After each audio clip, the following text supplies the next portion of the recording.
Oke, Assalamualaikum warahmatullahi wabarakatuh. Kembali lagi di channel ini, saya Akhtar Zia Faizarobi dari Sistem Informasi ITS akan mempresentasikan studi kasus skenario TPS dan MIS yang telah saya buat. Di sini saya mengambil dua perusahaan, yaitu Tokopedia sebagai perusahaan jasa dan Toyota sebagai perusahaan manufaktur.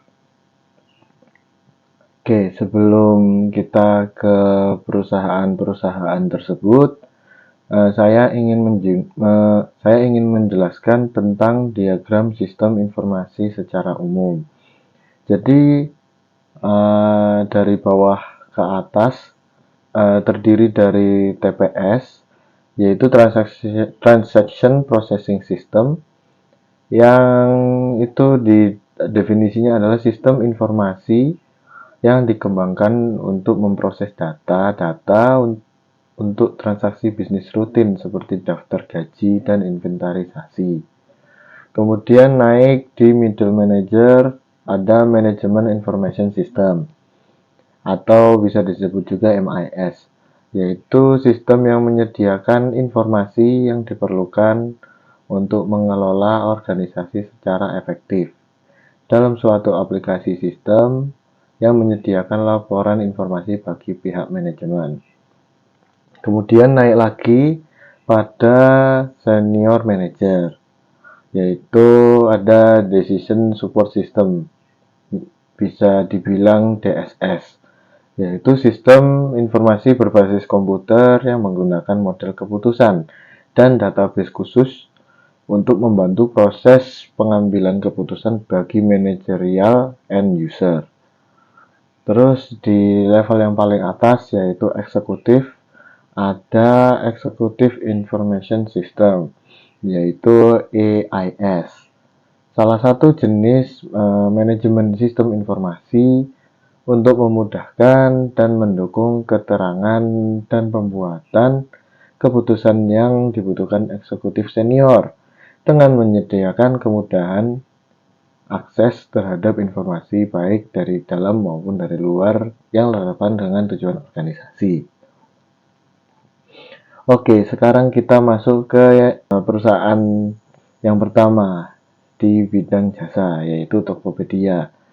Kenapa Tokopedia ini disebut jasa? Karena dia hanya sebuah marketplace yang berisi oleh beberapa toko. Jadi Tokopedia itu hanya menyediakan jasa penjualannya saja, tetapi produknya dari toko-toko yang ada di dalamnya, gitu. Oke, ya seperti yang saya bilang tadi, Tokopedia merupakan salah satu toko online di Indonesia yang mengusung model bisnis marketplace, di mana semua orang dapat menjualkan barang dan menjadi pembeli di aplikasi ini. Layanan Tokopedia juga diperuntukkan untuk semua orang dan dapat diakses secara gratis. Tokopedia sebenarnya lebih bergerak di bidang jasa, yaitu memberikan fasilitas antara penjual dan pembeli secara online dengan mudah. Tokopedia ini juga memiliki bisnis marketplace nomor satu di Indonesia, terdepan di Indonesia, yang memungkinkan setiap individu, toko kecil, dan brand untuk membuka dan mengelola toko daring. Hingga sekarang, Tokopedia menjadi marketplace yang paling banyak dikunjungi oleh masyarakat Indonesia. Oke, jadi beberapa fitur Tokopedia sebagai berikut, yaitu ada 4 fitur, ada teknologi end user, berisi aplikasi Android-nya, aplikasi iOS-nya, dan bisa diakses lewat website juga di browser seperti browser-browser umum kayak Firefox, Mozilla, Google Chrome, Microsoft Edge, Opera, dan Safari, dan masih banyak lagi. Kemudian ada teknologi database-nya menggunakan cloud computing. Kemudian di payment juga menerima berbagai macam pembayaran dari OVO, transfer bank, kartu kredit atau debit, bahkan bisa tunai di gerai atau retail. Dan kemudian yang terakhir terdapat customer service yang berbentuk email dan call center. Terus kemudian kenapa Tokopedia itu bisa jadi nomor satu di Indonesia? Karena Tokopedia memiliki tampilan yang menarik dan mudah untuk dipahami sebagai mudah dipahami oleh pengguna-pengguna baru yang baru saja menggunakan Tokopedia, sehingga memudahkan untuk beradaptasi pada fitur-fitur yang disediakan. Pertama itu. Yang kedua, ya seperti yang saya bilang sebelumnya, ada banyak metode pembayaran. Sekarang juga sudah bisa di sekarang juga sudah bisa dibantu oleh Gojek juga, yaitu dari GoPay, karena mereka sudah merger dari beberapa tahun yang lalu. Adanya GoPay, GoPay Later, itu sangat membantu juga pada pengguna Tokopedia yang baru. Tetapi Tokopedia juga tidak menghilangkan fitur-fitur lama seperti transfer di bank, transfer dari virtual akun, transfer dari kartu kredit, dan sebagainya. Terus kemudian ada filter pencarian yang berlimpah. Jadi kita bisa meng-search barang yang kita butuhkan sesuai apa yang kita mau. Misalnya kita searching kamera, kita filter paling sesuai, kemudian bisa pilih bebas ongkir di sini, kemudian bisa pilih durasinya gimana, durasi pengiriman, terus lokasi pencariannya kita butuh toko yang di mana mungkin bisa mengirimkan lebih cepat gitu. Ada juga pilihan toko premium atau merchant atau toko biasa gitu ada juga. Kemudian juga kita di filter pencarian ini kita juga tidak hanya bisa mencari tempat dan paling sesuainya, kita juga bisa mencari range harga yang kita butuhkan. Seperti misalnya laptop harga 5 juta. Nah, itu kita bisa searching di situ dengan filter harga tersebut. Oke, lanjut. Kita masuk ke TPS dan MIS dari Tokopedia. Nah, jadi ini contoh TPS-nya. Jadi ini adalah TPS invoice yang diterbitkan atas nama Galeri Olahraga Indonesia ya di sini ya. Ini untuk pembelian 11 April 2023. Ini alamat pengirimannya di sini. Pembelinya ini. Terus ada di sini ada info produk ini. Nah, ini sebelum invoice ini jadi tentunya kita melakukan proses pembelian, yaitu kita memilih produk yang kita mau, terus menginputkan jumlahnya kita perlunya berapa, beli satu, beli dua, atau beli 5, atau terserah. Kemudian kita melakukan pembayaran dengan metode yang sudah dengan opsi-opsi yang dipilihkan oleh Tokopedia. Juga jangan lupa menuliskan alamat dan memilih kurir yang sesuai dengan kebutuhan Anda. Nah, di sini contoh TPS-nya seperti ini nanti setelah kita memesan atau mengorder suatu barang. Jadi menampilkan beberapa data seperti data pembeli, yaitu alamat, tanggal pembelian, dan nomor telepon, supaya si kurir yang mengantarkan juga bisa mengkontak secara langsung pembeli dari orderan ini gitu. Kemudian produk yang terjual beserta jumlahnya ya, supaya bisa cross check juga nantinya. Kemudian ada harga satuan dan total harga barang. Selanjutnya juga ada total harga keseluruhan. Sudah termasuk jasa aplikasi dan kurir di pojok bawah sini ya. Kemudian ada metode pembayaran. Metode pembayaran ini ada debit online di sini. Di sini ya, debit online. Kemudian ada kurir yang dipilih. Beliau ini memilih si cepat gokil. Oke. Maka MIS yang akan terjadi adalah yang pertama adalah checking uang apakah sudah masuk sesuai tagihan yang diberikan. Sesuai total tagihan ini. Kalau sudah masuk, kemudian langkah selanjutnya adalah memberitahu penjual kalau ada pesanan masuk yang harus diproses. Jadi biasanya muncul sebagai notifikasi di toko, di penjual itu, supaya dapat memproses pesanan kita yang telah kita order tadi. Terus yang ketiga, biasanya setelah diproses, setelah ditanggapi oleh penjual, MIS yang terjadi selanjutnya adalah memperbarui jumlah stok yang dimiliki oleh toko. Yang awalnya 10 bisa berkurang sesuai jumlah yang setelah kita beli menjadi 8 atau 7, atau ya terserah seberapa kita banyak belinya. Gitu. Bisa berkurang seperti itu. Kemudian memastikan produk sudah terkirim dengan kurir yang sesuai. Jadi sistem ini juga mengalahkan toko untuk mengirimkan paket sesuai kurir yang kita pilih. Gitu. Misalnya di sini ada si cepat gokil, ya nanti toko akan mengirimkan dengan si cepat gokil itu. Gitu. Kalau misalnya kita pilih JNT, ya ngirimnya pakai JNT. Nggak mungkin kita pilihnya JNT nanti dikirimnya pakai si cepat atau pakai kurir-kurir yang lain seperti JNE gitu. Nggak mungkin kalau kita mintanya JNT, ya nanti hasilnya juga JNT pengirimannya gitu. Kemudian memastikan produk sudah terkirim, sudah tadi. Kemudian memberikan informasi estimasi barang sampai kepada pelanggan. Jadi kita biasanya setelah mengorder kan kita akan menunggu pesanan.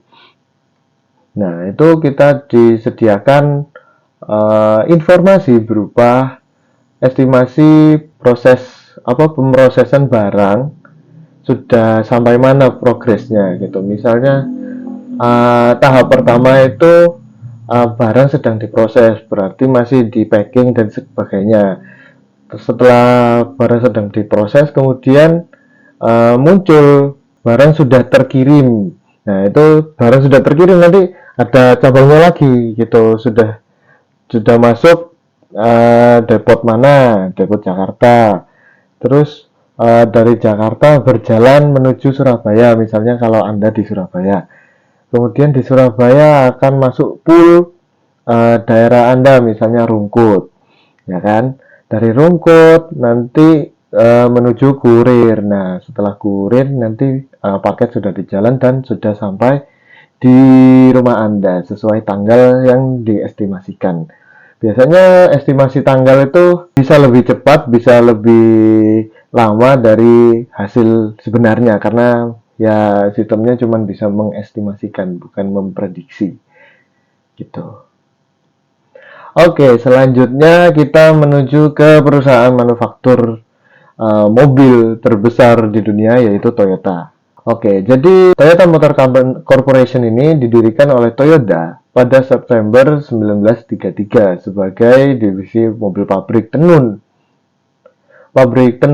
Jadi bukan awalnya bukan berniat untuk membuat mobil gitu. Divisi mobil perusahaan tersebut kemudian dipisahkan pada 27 Agustus 1937. Jadi 4 tahun setelahnya mereka baru membuat mobil, dan kemudian ya mereka fokus sehingga memisahkan antara pabrik tenun dan divisi mobilnya, dipisahkan pada 1937 supaya masing-masing terfokus kerjanya untuk menciptakan Toyota Motor Corporation seperti saat ini. Nah, tidak hanya membawahi merek Toyota, Toyota Motor Corporation juga membawahi Daihatsu, Hino, bahkan memiliki merek yang menyajikan mobil premium, yaitu Lexus. Kemudian di sini juga ada slogan Toyota dari tahun ke tahun. Yang pertama adalah ini slogan Toyota di Indonesia dari tahun ke tahun. Yang pertama ada terpilih karena terpercaya dari tahun 1984 sampai 1989. Yang kedua ada Leads You Ahead dari 1989 sampai 2006. Kemudian ada Moving Forward 2006 sampai 2015. Dan yang terakhir dan yang paling terbaru juga yaitu Let's Go Beyond dari 2015 sampai sekarang. Oke. Jadi Toyota ini juga salah satu produsen mobil yang memiliki andil besar dalam proses elektrifikasi kendaraan. Jadi perusahaan ini memproduksi dan menjual mobil hibrida pertamanya secara komersial, contohnya Toyota Prius pada tahun 2007. Gitu. Selanjutnya mereka juga menyediakan opsi hibrida pada mobil lainnya seperti Camry yang terbaru hybrid itu pada tahun 2020. Dan kemudian juga divisi Lexus. Di Toyota sendiri, teknologi hibrida mereka dinamai Hybrid Synergy Drive. Sedangkan di Lexus menggunakan Lexus Hybrid Drive. Toyota sudah mengeluarkan mobil hibrida plug-in sejak tahun 2012, yaitu Prius PHEV ya, dari 2012 ternyata bukan 2007. Yang sejak generasi berikutnya sudah menjadi Toyota Prius Prime untuk pasar Amerika Utara. Selain Prius PHEV, plug-in hybrid electric vehicle ya PHEV itu, Toyota RAV4 generasi kelima juga hadir versi plug-in hybrid electric vehicle-nya pada tahun 2019 ya, jadi baru-baru ini juga. Gitu. Kemudian Lexus juga mengeluarkan mobil hybrid plug-in-nya yang pertama yaitu NX 450h Plus. Lanjut, nah ini beberapa mobil dari Toyota Motor Corporation ini yang sebegitu besarnya memiliki beberapa merek di bawahnya. Yang pojok kiri ini JR Corolla, jadi dia adalah mobil baru, mobil 2022 yang rilis setelah JR Yaris. Jadi dia adalah versi JR Yaris yang 4 pintu. Jadi untuk JR Yarisnya sendiri adalah mobil Toyota yang untuk homoligasi rally. Jadi bisa dipakai di perkotaan juga karena sudah layak untuk dipakai untuk umum gitu. Kemudian ada Lexus RX. Ini Lexus RX ini mobil hybrid terbaru dari Lexus. Dia rilis sekitar tahun 2020 atau 2021. Saya juga lupa tanggalnya. Dan kemudian ada Daihatsu TAF. Nah, Daihatsu TAF ini dulunya kan bukan gini bentuknya. Tapi seperti kayak Jeep gitu kan, kayak Jeep kecil gitu. Nah, cuman setelah tahun 2000 awal-awal Daihatsu TAF ini sudah tidak diproduksi. Nah, di Indonesia.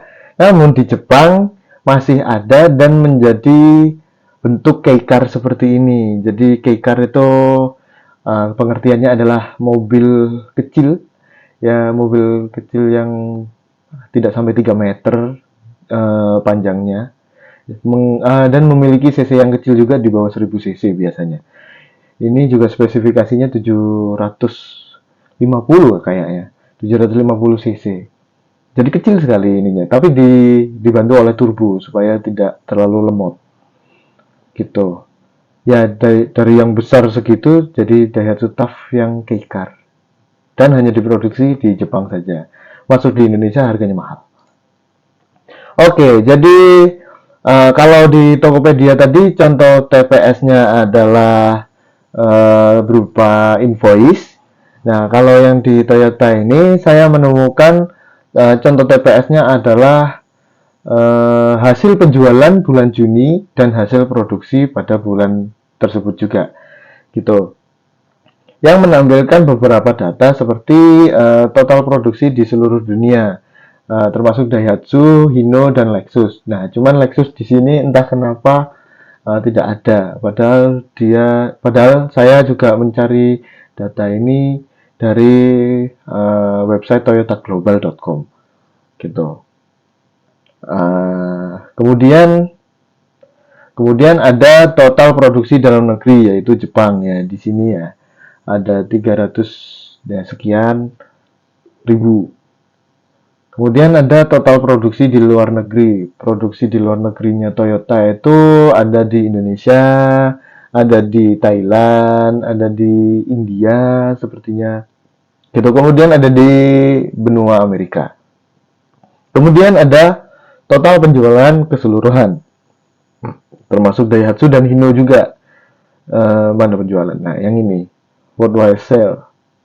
Gitu, ada di Toyota, Daihatsu, Hino. Seharusnya ada Lexus, tapi ya sama. Saya tidak menemukan datanya juga di toyotaglobal.com. Kemudian ada total penjualan dalam negeri, yaitu Jepang juga. Kemudian ada total penjualan di luar negeri, yang sama juga kayak tadi. Oke, MIS yang akan terjadi adalah sama sama seperti yang tadi, checking uang apakah sudah masuk sesuai jumlah penjualan. Gitu. Kemudian ada menyampaikan laporan pada bagian sales. Kemudian yang ketiga ini memberitahu penambahan atau pengurangan produksi agar bisa sesuai dengan permintaan dan penjualan. Karena kalau dilihat di sini worldwide sale sama worldwide production itu lebih besar produksinya daripada penjualannya. Ya walaupun selisih 20.000, tapi 20.000 mobil itu juga tidak bisa dibilang jumlahnya sedikit untuk satuan mobil. 20.000 mobil itu banyak, gitu kan. Jadi ya itu, MIS memungkinkan untuk menyampaikan informasi penambahan atau pengurangan produksi agar bisa sesuai dan tidak terjadi pemborosan sumber daya, gitu. Kemudian yang terakhir, memperbarui jumlah stok yang dimiliki oleh dealer-dealer Toyota, dealer-dealer Daihatsu, dan dealer-dealer Hino, gitu. Ini sinkron dengan atasnya juga karena yaitu terkait jumlah stok, gitu.